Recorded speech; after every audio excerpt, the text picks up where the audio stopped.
என் இனிய தமிழ் உறவுகளுக்கு அன்பான வணக்கம். ஜெயராஜ் அன்னபாக்கிய மகளிர் கல்லூரி வழங்கும் இன்றைய திருக்குறள் சிந்தனை.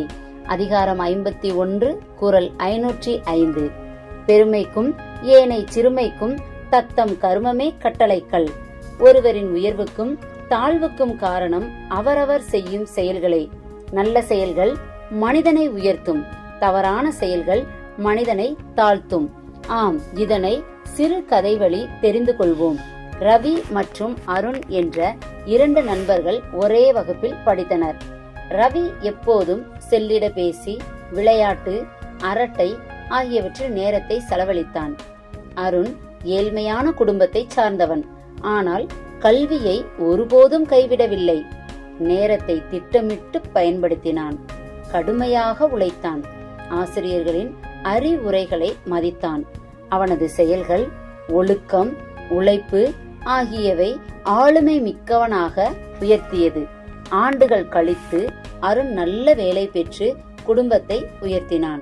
ரவி மற்றும் வாய்ப்புகளை இழந்து வருந்தினான். ஒரு நாள் ரவி நண்பனிடம் கேட்டான், நீ எப்படி இவ்வளவு உயர்ந்தாய் என்று. அதற்கு அருண் அமைதியாக சொன்னான், நான் செய்த சிறிய சிறிய நல்ல செயல்கள், பழக்கங்கள் தான் இன்று என்னை உயர்த்தியது என்றான். அன்பார்ந்த மாணவர்களே, நாம் அன்றாடம் செய்யும் சின்ன சின்ன நற்செயல்களே பெரிய வெற்றியை உருவாக்கும். ஒரு மனிதனின் உயர்வையும் பின்னடைவையும் அவனது தினசரி பழக்க வழக்கங்களே தீர்மானிக்கின்றன. நல்ல பழக்கங்கள் நல்ல எதிர்காலத்தை உருவாக்கும். பெருமை வேண்டும் என்றால் பெரிய செயல் செய்ய வேண்டும். வெற்றி வேண்டும் என்றால் விடாமுயற்சி மேற்கொள்ள வேண்டும். விழுந்தாலும் எழுந்திடும் வீரம் உன்னுள் இருக்கட்டும்.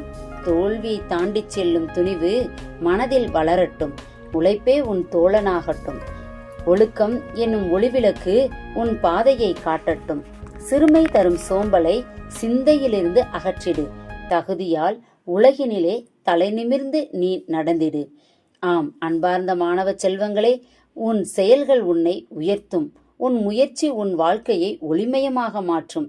நம்மை உயர்த்தும், நம்மை தாழ்த்துவதும் நமது செயல்களே. நல்ல பழக்கங்களை வளர்த்து கொள்ளுங்கள்.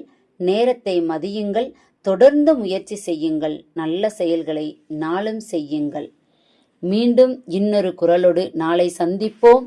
நன்றி.